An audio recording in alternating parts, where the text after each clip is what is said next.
I'm here with Mo Pleasure for Brook on the Street. Hi Mo, how are you? I'm really well, Amanda. How are you? I'm very well, thank you.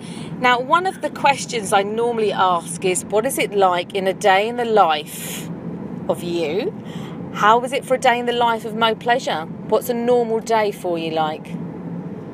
Well, the first thing I'll tell you is, Amanda, is that there's no such thing as a normal day.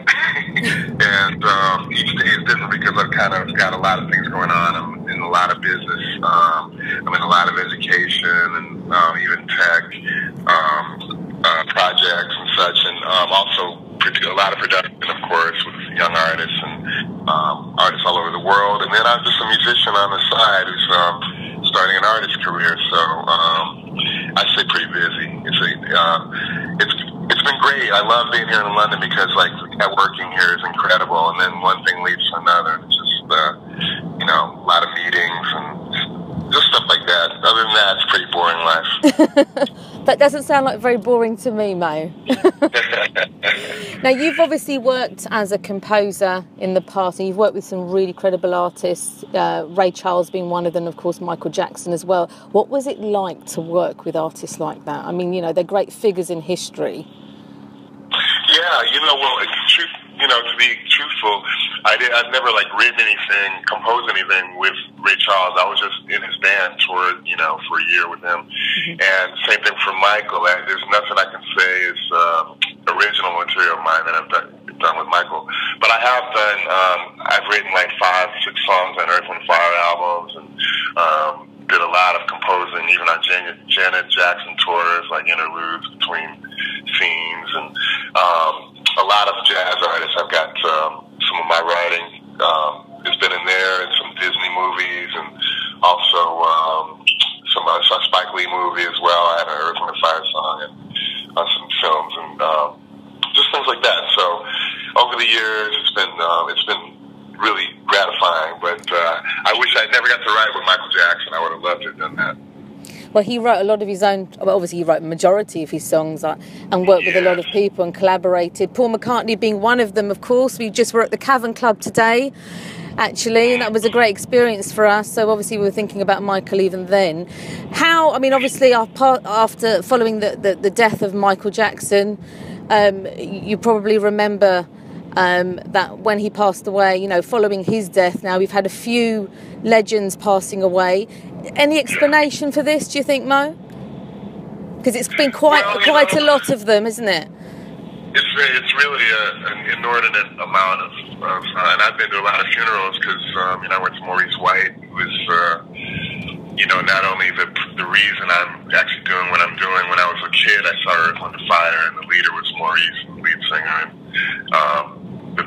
the brainchild behind the whole thing. And he, I was at his memorial, which was really touching too. So it was an honor. But yeah, I just think that right now it's kind of, I think it's almost a passing of the torch onto the next generation and such. Well, you're not the first one that said that. Spiritualists have actually claimed that some of these legends have passed away to make room for the new legends, such as Taylor Swift, possibly Ed Sheeran, Adele. Do you think this could be true?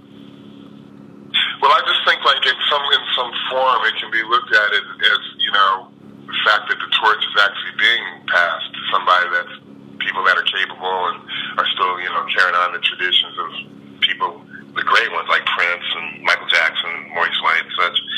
So I think that I think it's really important that they're always remembered as being the ones, the innovators of the styles and fashion and everything else that goes with it.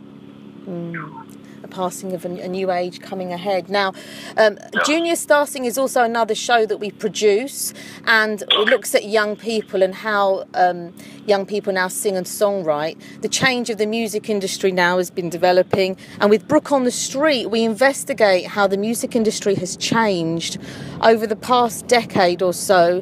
Now, it's becoming different and possibly a lot harder now for acts to make it within the business.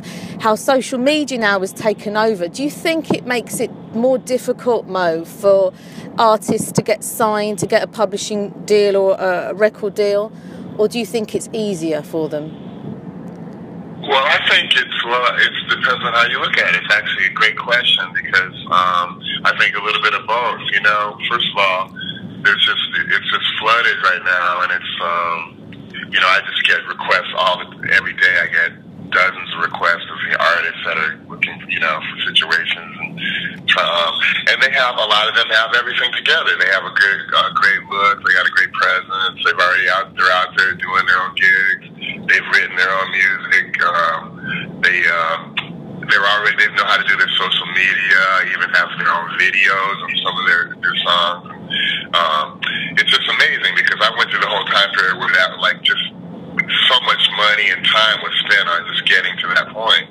But even though they are at that point, there's that extra step and that little just lift that they need, which is a machine that can just take that to the next level in basically advertising, branding, and such. So marketing. So I think that the more that kids, or I should say kids, but younger artists can arm themselves with knowledge about all these areas, then they have a much better shot than most.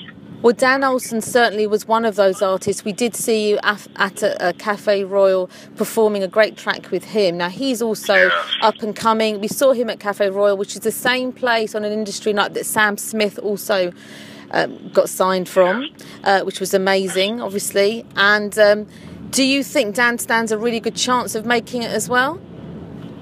Oh, yeah. I mean, I put him at the top of the list as one of those artists that I've met here in the London area.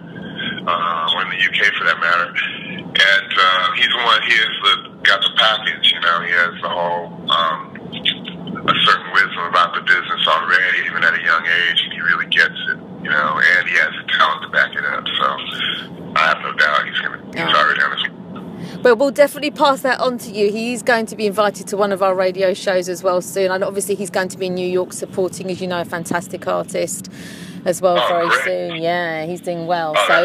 So thank you very much, Mo. It's been wonderful chatting to you today for Brick on the Street. Amanda, thank you. No, thank you. And I'd love to see you again at another night. Absolutely. So please let us know where you're performing next, and we'd love to come and film you for Brick on the Street. So if you're on any more exclusive nights, please let us know. Yes, okay, absolutely. We'll be in touch about that, Amanda. Thank you so much. Wonderful. Thank you very much for your time, Mo. Thank you. Okay, take care.